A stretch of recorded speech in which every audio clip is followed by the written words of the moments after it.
from Overbrook, Kansas, on behalf of the spectacular residents and staff here at the beautiful Brookside, it's the Gene Jarvis Show.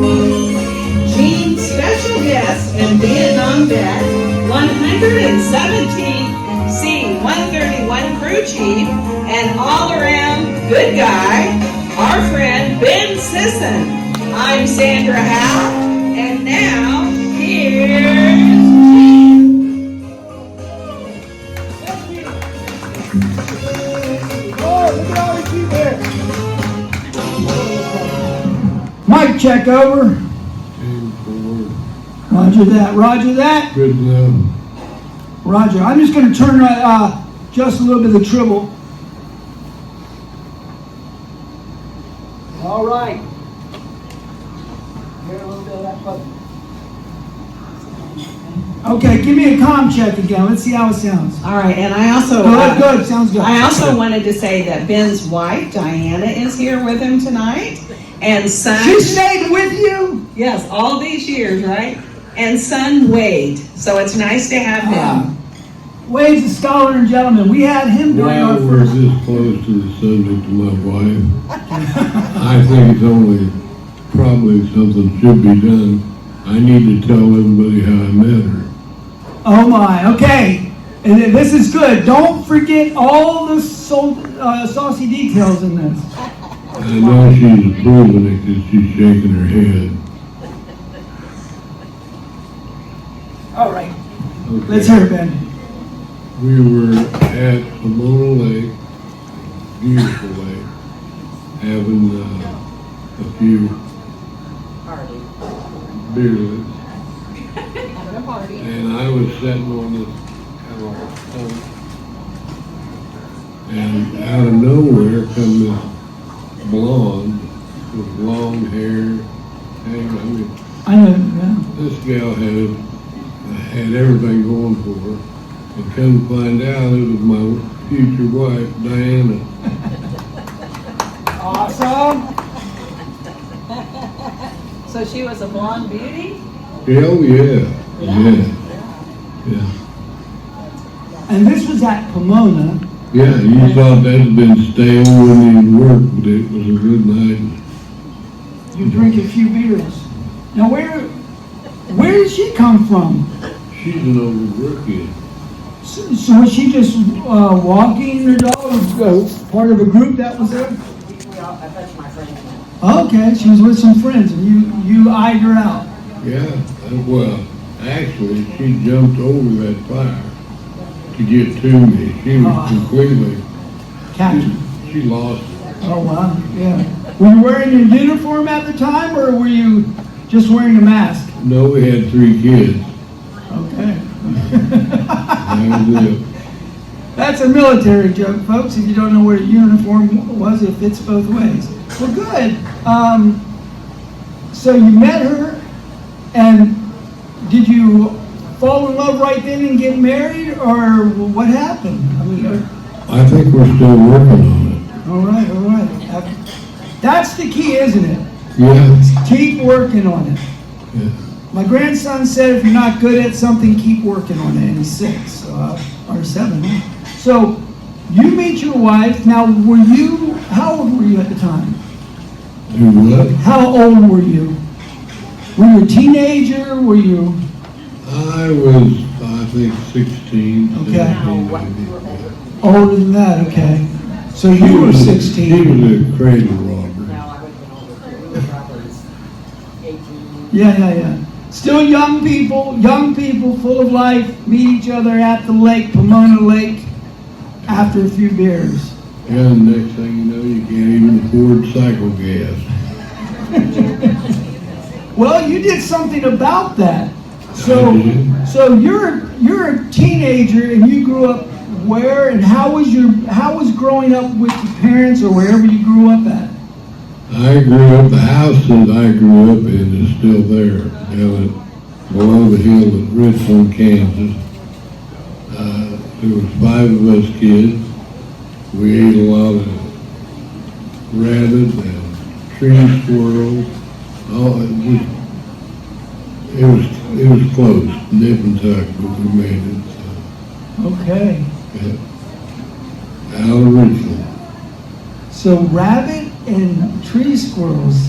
Yeah, well, they're good for you, actually. The wife's never ate one yet. But Oh, you haven't lived. Have you ever eaten chitlins? Yeah. Yeah, that's the way I say it too. Yeah. Kind of tastes like carp on the board. So, and speaking of that, now, did you grow up fishing? I know you love fishing. When did you start fishing? I guess. Kinda. Kind of like it. Okay, so there you are doing your thing, and you joined the military. Yep.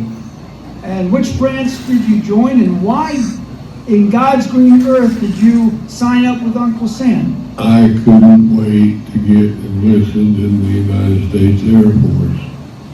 The reason behind that was I had a brother, Bob. He's been in this place many times. He's passed now.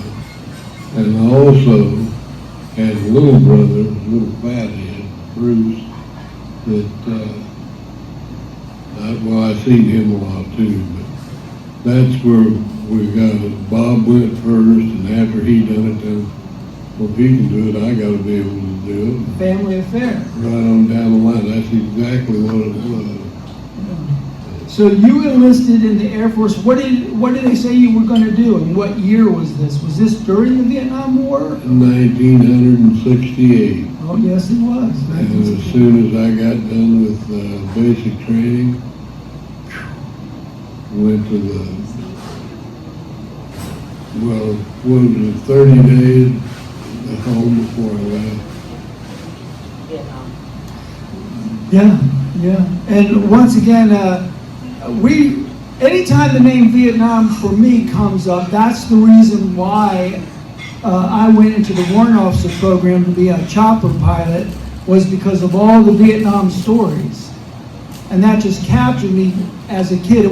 It wasn't World War I or II or even Korea, but the Vietnam War really took effect on me. And I didn't have, my families were World War II, so they missed that whole Vietnam thing. But here it is, 68, you joined the Air Force, and what were you going to do for them? Were you going to... Whatever they wanted me to do. I didn't have a preference. I knew I wasn't going to shoot anybody because we weren't doing that in the Air Force. Right. So where did you spend your time in the Air Force? You speak of Vietnam, but what were you doing there? I went to Van Rang Air Force Base in South Vietnam, and I was a structural repairman, which I'm thinking, well, I ain't this great. Here I am joined to fight the war, big war, and they're going to make me a carpenter. But actually, what it was they wanted me to repair bullet holes in the airplane, and there were plenty of them. Oh, wow. So, actually, and Overbrook should be very pleased with this. You have a lot of veterans here. Some that gave all, and some didn't give up. Just everywhere you look, there was veterans. So when you're in country, you come to Vietnam, you end up repairing things. What's a couple things that struck you about that country? Oh, I don't know. Really, there was more than a couple or less than five. When you went to the chow hall and went places, it's all Americanized, or did they have kimchi? And I know that's Korean, but I went 6 months before I ate out of the China. Basically call it the dining facility. That's what you call it, a tin on it. But I don't know. I had one hamburger that I flipped over, and there's a cockroach that went from one end out to the other. And being the war hero I was, I did not eat that. I don't blame you. oh, why? Hey, Ben, you might hold that up a little closer so people can hear you. Close but not too close, as they say. They're not trying to sleep, are they? Oh, you never know. We can't sleep on this guy. So you're over there. What did you do for entertainment or enjoying yourself? Well, we had what we call the mosquito flick. Mosquito flick. Yeah, just a couple 8-eyed blocks sitting on the ground, and with a board across the top, and Army come in and set it up, the rest of it up for us to sit and watch movies. Okay. We watched a lot of movies. To be real honest, we had a sip or two. Kind of take the edge off. Yeah. Watch movies, have a drink. Yeah. Well, Did you have a favorite drink over there? what everybody reached for was a bottleneck beer. Okay. But they didn't put it in a bottle, it was in a A can. can. Yeah. So we had to have that. I guess just hold the mic up a little There you bit. go. So they want to get these details of what. They don't realize how heavy this thing is. I know. You want, yeah, I can hold it too, that's all right, okay. Your wife is coming over here to make sure your story is true. And been 30 minutes ago, she wouldn't touch it and wanted to hide. Well, you know, that's what happens. That reminds me a lot of my honeymoon. Now, you also said when you're over there, you're watching movies, you're having a little bit of drink, but you probably worked most of the day. Is that right? Yeah, Okay. sure did. And what- And the security on the police, MPs they call them, the Army furnished that for us in the Air Force. But we went over to Airman's Club one night. We was enjoying the evening. And this one security policeman kept letting his dog go, and the dog would go about 3 foot and grind, and then he'd back and sit down. So I outsmarted him. I come around the other way, and he had all kinds of fleck in that. I got 9 stitches in the back of my head because that dog knew how to jump. Did you feel it? No, no, I just little things like that. Right. You remember those forever. Yeah. That and blondes dumping over fire. Yeah. That's the big one. Hey, let me show you something that you, everybody here that you keep above your bed, and maybe you can tell us a little bit about this aircraft. I'll go get it. Where'd he go? Oh. Oh, that's Tempo 78. I had about right at 4,000 hours in the seat on that. I always said I was oil in the heavens. That's a C-131 Samaritan No, or Stands for cargo plane. Yeah, was it what type of plane? Do they use that for cargo? no, that was personnel hauler. It was, Oh. it hauled the payroll from McConnell back to Ford. It took Right. 45 minutes, if I remember right, to fly down there, give a load, bring it back, stuff for the BX and whatever they need. Anything that they need, supplies, logistics, people carrying. Yeah, How many people would fit in that plane? 25 could sit in comfortable seats, Okay. and then there's a few leaned up against the sidewall. Right. This was not when he was in Vietnam. Right. This was later when he worked at the base. I Right. was kind of embarrassed to fly by anybody because here again the wife comes to play and she nicknamed my airplane the Pickle. You can't go to war on a pickle. It was bad. But you can't go to war when you're pickled. Yes, you Did say can. that. Yes, you can. Okay. So now this aircraft, you were part of the crew. Flight engineer. Looks like they have 3 or 4 person crew in there. So it's a pilot, a co-pilot, and a flight engineer. Mhm. And this happened after you came back from Vietnam. Yeah. Okay, so when you got out of Vietnam, was it just orders, or how did that happen? Well, we flew at least twice a week in that airplane. And whenever McConnell, a big active duty base, wanted something to do, they tasked us with flying over, loading their guys up, taking them somewhere.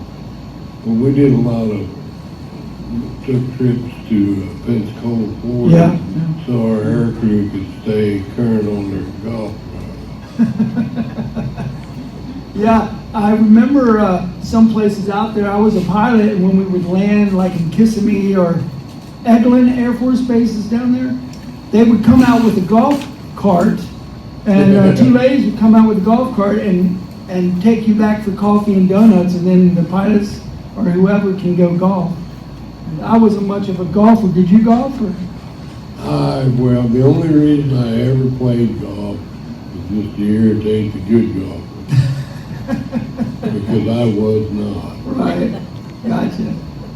Gotcha. So, anything you want to share about Vietnam before we go on to your time at Forbes Field? I don't think so. Okay. You've seen it all on the news. Right.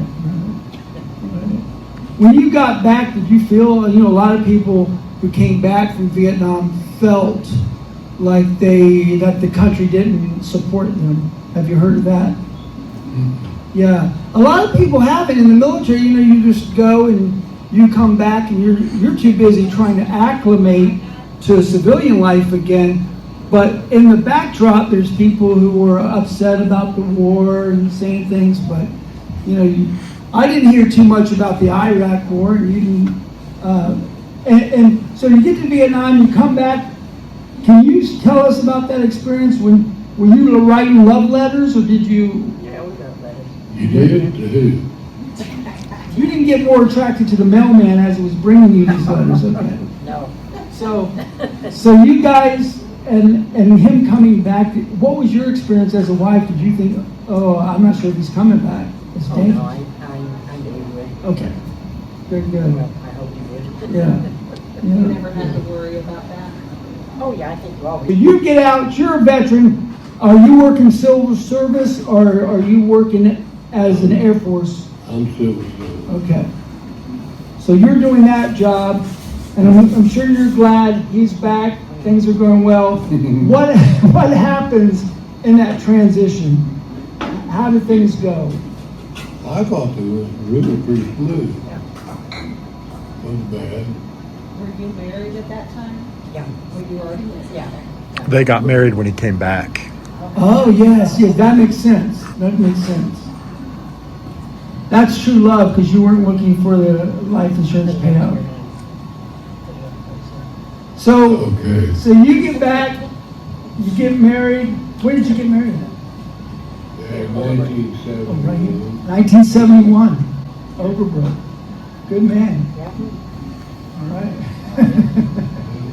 Yeah, cleared the fire. That's it. So you're married, you raise up a family in Overbrook, and during that time I found something interesting that you do, and I'm not sure where this all came from, but were you a bulldozer driver? Did you operate a bulldozer? That's how my dad made his living forever, and it was running the bulldozer. Yeah. Yes, once I got everything out, I went to running a dozer. Wow. And terraces, waterways, clean. Heavy machinery is really, I wish kids would look more into that. When I was going into the Army, there was a guy named Lofty. And Lofty didn't go into the Army, he learned how to operate heavy machinery.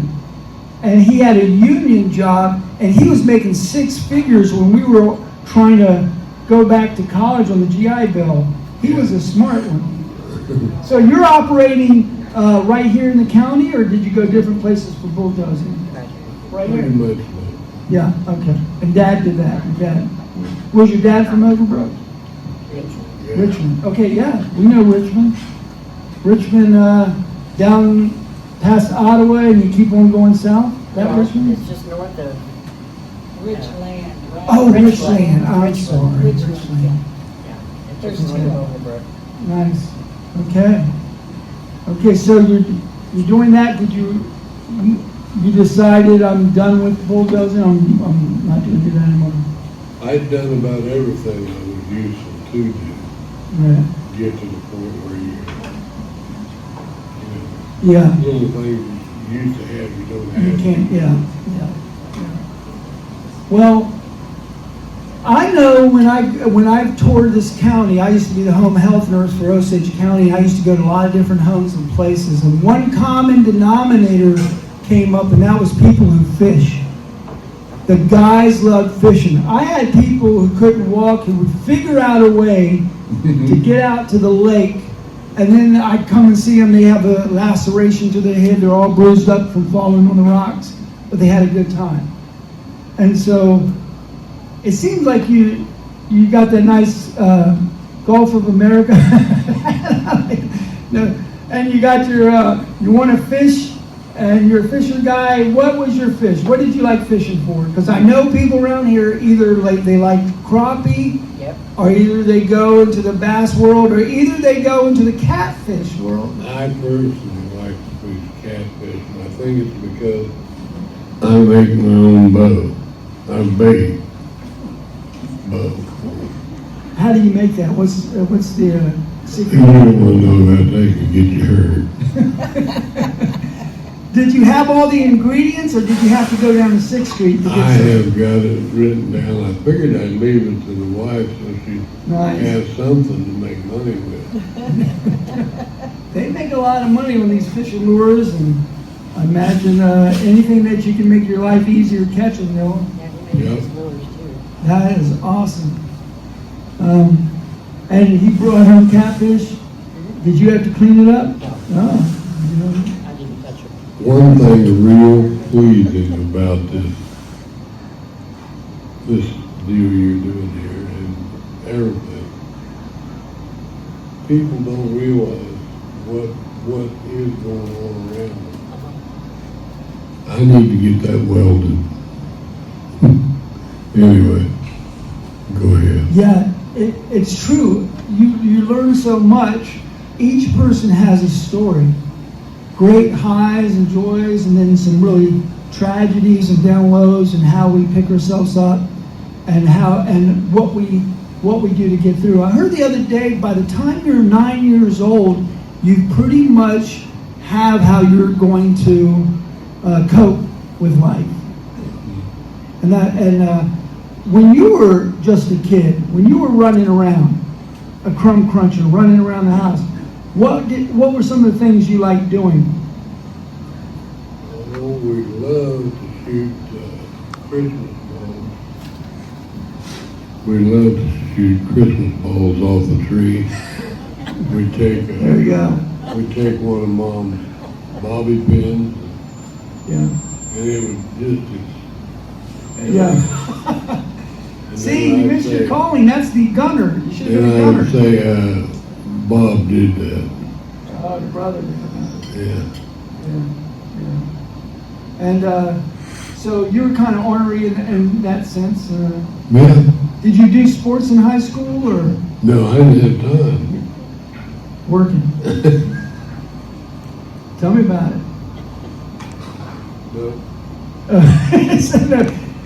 You know, it's nothing worse than when we were young, we don't like to share our stories sometimes because we've made a lot of mistakes, and I think everybody has made a lot of mistakes I like it when we don't make too many mistakes, and we have a good life where we aren't our own worst enemy. My dad used to always go around, "You're your own worst enemy." And I don't know, when you were growing up, did you have to do a lot of work, provide for the family, or were you out there running around having a good time? How was it? Not really. we have a lot of stuff to do. Right. I don't think, I need to get this hinge put in Yeah, if you here. know how to weld, we can put like an arm thing. Well, that might be another invention, and you might leave the patent with her. We can all retire. How many times have we said that? Hey, I want to just see if anybody has any questions for Ben. Being a Vietnam vet, being on this aircraft, as you can see, that looks like a twin engine. Probably ran about 250 miles an hour. Probably 14. Yeah, more than that, right? 15,000 foot altitude. One of the things, and you've been up high in the altitude. Did you ever get air sick or? Well, we took, Hold it I'm up. trying to think the name of it. Dramamine. Yeah. We used a lot of that because that aircraft up there flew low and slow. Yeah, okay, low and That's down slow. where the clouds and Right, shaking up pretty sure, good. sure. Nice. Well, anybody have any questions for Ben? If you do, raise your hand and our lovely Scared them all. Sandra, we'll bring the mic to her. Bring my mic. Okay, all right. All right, I see Gene has a question over here. Dennis Graves. Do you know me? Kind of. You went, Do I he know was, who? my son was in the service with you. Oh, I think it's Yeah. Dennis Graves. Dennis Graves. Yeah. Dennis Graves. Dennis Yes. Graves. He was just almost as good a fisherman as I was. You were close. I can imagine. You tell him I said that. Okay, I will. Did they do a lot of things together? I don't know. Did you do a lot of things with Dennis? In work, he worked in an office, and he actually kept implying more than we did. I was a job controller, and he was well, I don't know what you call it, pencil pusher, I guess. But when you needed an airframe, Dennis, what he got, and he'd dig one up. He's good to go. He was the pencil pusher, he helped with direct orders. Anyone else have a question? Any questions? A good question. They're only $12 each. $12 a question, Ben says. So Ben, I'm interested in how many children and grandchildren you have. I have 3 children. How many grandchildren we got? Take your shoes off. 5. 5 of those. And I got Wade, who's there, and Cade, who's on top of the hill at Richland, and Maggie. And then how many grandchildren? What'd you say, 5? 5 kids. Well, 3. Oh, you have 5? Well, I can't tell you because we're not done yet. Oh, okay. Right now we have 1. And anything you would like to add to Ben's life story? What should I add? I think he's added it. I think he said it all. Did you guys stay in Kansas most of the time? Did you travel, go camping, anything? Oh, yeah, we camp all the time. We love to camp. We had a filling station. Yeah, he did. Before he went in the service, he ran a filling station there in Overbrook. Oh, Where the liquor store is now. Oh, yeah. Okay. That was a gas station. He worked on my car. Yeah? He worked on her car. Yeah. Hopefully it worked. Yeah. That's good.